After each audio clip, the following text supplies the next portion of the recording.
So, hi everyone, I'm Angie, partner and marketing VP at Growing, a women-funded and women-led creative agency. Today, I'm thrilled to welcome you to another edition of our newsletter, Women Who Network, Stories of Connection and Success. As I always say, networking has played a key role in my career, and I have found through many conversations that it is an area that many women still don't feel confident in or need a little push to be encouraged to explore further. At Growing, we're motivated to inspire and empower women to feel more confident in networking, and we believe that by sharing stories and experiences, we can encourage them to connect and grow together. I'm super excited to introduce our special guest today, Katy Lee. Thank you so much for joining us and for being part of this initiative. I'm confident that your story will motivate many women to embrace networking with more confidence. Please let us know more about you. Can you introduce yourself to our community? Sure. Hi, my name is Katy Lee. I am founder and principal consultant at Growth Wave, which is a marketing consultancy.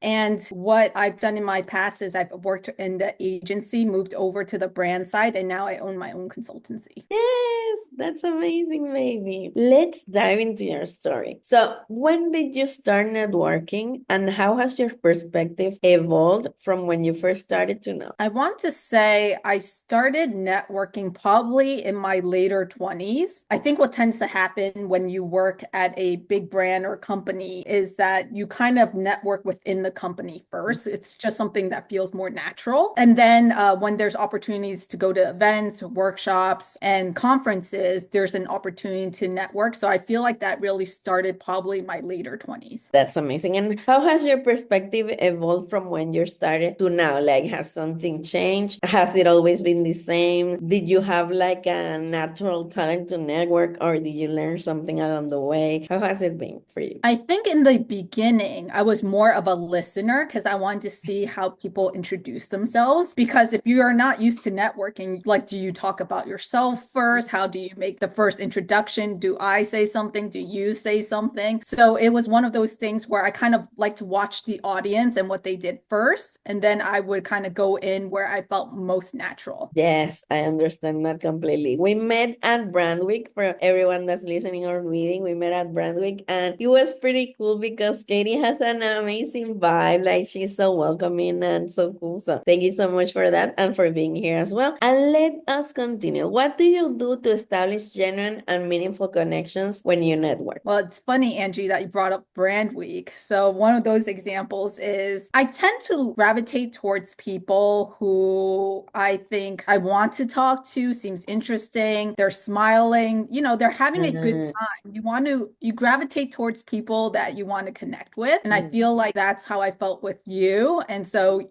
I felt it was easier to just come up to you, introduce ourselves, Yeah. sit, have lunch together. I think we hung out a lot during Brand Week. So, Yeah. interesting. No, it was really amazing. And something that I usually do as well is to start with people that resonate with the vibe that I'm carrying that week, in specifically for brand week. It's like, people that have good energy, good vibe and stuff. And it's pretty cool to find those people, because I'm sure that for many women that are starting or that are hesitant to network, something that prevents them from doing it is maybe thinking that they're not going to find people with such a good vibe and so welcoming. So I think it's important. I always say, like, it's a I believe in humanity type of stuff, because when you are disappointed maybe on people you've known before, or in the help that they can give you, or the value that you're bringing as well, maybe it's difficult. But if you think that you will find these people, and like your tribe, and that people that resonates with you, it's so much easier to go out there and do it. So we invite you to do it for sure. Yes. And I feel like when you first start networking, you think about that icky part of networking, like, oh, do I say my Mhm. name, what company I work at, and what my title is? And then you ask them the same information. And it's fine to do that to start. But I think over time, I like the informal part of it. Talk about the food, like, talk about something interesting that happened at the event, because I think going into a more conversational comment is Wow. easier to start introducing yourself versus like, hey, just go up to someone and say who you are and what you do. Because so much of us is more than just what we do for work. So I think it's really nice to bring down the defenses of people to share something more personal about yourself. Yes, and just getting a little bit of script here, something that I shared during Brand Week a lot and, helped me talk and be like, have an easier vibe with people was that my son was there as well in Phoenix. Do you have a specific thing that you shared during Brand Week that you think like, because I know that you have a dog, I know a couple of things because we hang out together, but if you have something like you usually share? So I tend to be the more happy-go-lucky, funny type when I network. So the comment I made at Brand Week a lot that, gets people smiling and talking is Brand Week also gave us water park tickets. And I kept asking people, I was like, when during this schedule do we get to go to the water park? It's like, and people thought that was really funny because I was like, look, I really want to go to this part of the event, but I also want to hit up the water park. How does this work? No, that's so cool. And it's true because you asked me as well, and a couple of other people that we were hanging out with. And I went the last day. When did you go? I think it was on Thursday, right? Or Yes, I went sometime midweek for like an hour and then you go back to the yeah, conference. same, same. Yeah, yeah. And I feel that's an easy way to start talking to people as well. And thank you so much for sharing that. And what's the most unexpected opportunity that has come from a networking event or connection? So, as you know, I'm a consultancy right now. And I want to say, was it back in 2021? I joined lots of these community groups so you can network, Asian marketers, other larger marketing industry groups. And I was introduced to someone within that group to what turned out to be my future client at HP. And that was a great networking opportunity. And I also used humor, which is, I think, one of my better personality traits in that discussion with that potential HP client. And I have to tell you, the funniest thing that came out of that was the woman at HP was listening to me. We're having a good time. We're talking about marketing. We're laughing. And she's like, do you know what would be the perfect job for you? And I was like, oh my God, like, am I going to get HP as client? What's happening here? She's like, you should be a comedian. I was like, what? Did I Oh, do something wrong? I was like, I overdid it on the funny. But ironically enough, I did get HP as a client and they had been a client of mine for 3 years now. So it's been a really, really interesting journey. no, that's so cool. It happened to me once. It was for, I am an engineer, and my first job as an engineer was for Halliburton in Venezuela. So then I started working in marketing with my sister and the agency. But I remember at that interview, when I was interviewing for that job, and it was kind of my dream job at the time, they asked me how I learned to speak English. And I said, watching Friends. No, I watched Friends and I learned how to speak English. And they laughed so hard as well. And after that, obviously it wasn't for the joke, but it helped because sometimes a lot of people go to these either interviews or client meetings with such a serious mindset and stuff. And we have to remind ourselves that we're talking to another person, even though, they're on the brand side or they have a huge role, it's still a person. So obviously sometimes humor is not gonna be taken as great as other, but it's part of my personality as well, and I normally bring it to the table, and it has worked for me. So thank you so much for sharing that. And do you have a favorite networking event or a community? Give us your recommendations. I'm a bit biased, but I do like the Adweek community a lot. I went through their executive mentorship program. I met a lot of people there. And I think what people don't understand from networking, they're like, what's the opportunities of networking besides this general concept of opportunities? I was like, guys, when you network outside of your work, your actual company, there is a vulnerability and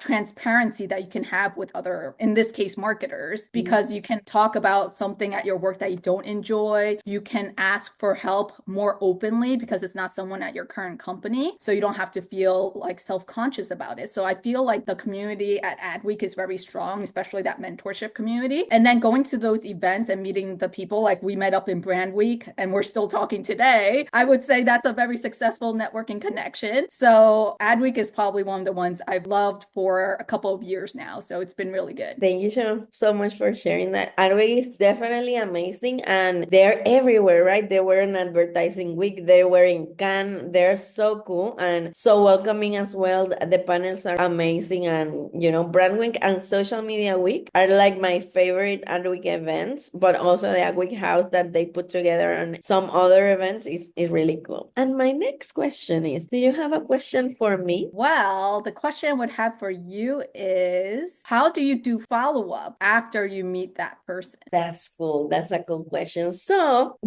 our follow-up techniques have evolved through a lot of years. I started networking via LinkedIn with people that I definitely didn't know at the time. I was doing it obviously like to get more mentors, clients, and meet more marketers to grow our agency network. And right now, it has evolved a lot because our agency has evolved a lot as well. And I was telling you on our previous meeting that we do thought starters. So last week we had a meeting like, how can we evolve our follow-up now that we have these thought starters for different companies? And what we did was we put all of our thoughts together on a deck, and there are like 100 now. And now our business developers can grab an idea for a similar industry that the company that we're doing follow-up for and send it to them. Like, we now do thought starters, we love doing them, and we love researching the brand. If you can tell us a little bit about any challenge or opportunity that you're facing, we can tackle it and do thought starters. And this is a similar one that we've done for a company within your industry, and take a look to the idea. And it has been really cool because that way we can show a little bit about how our way of thinking is, and it's pretty cool. And obviously I do a lot of follow-ups as well for people that are not specifically on a brand that we want to work with. And for those, I love to get lunch, get drinks, see them whenever I travel to their original city and stuff. And it's been great because, as you know, in Brandwin and all of these events, we meet people from all over the US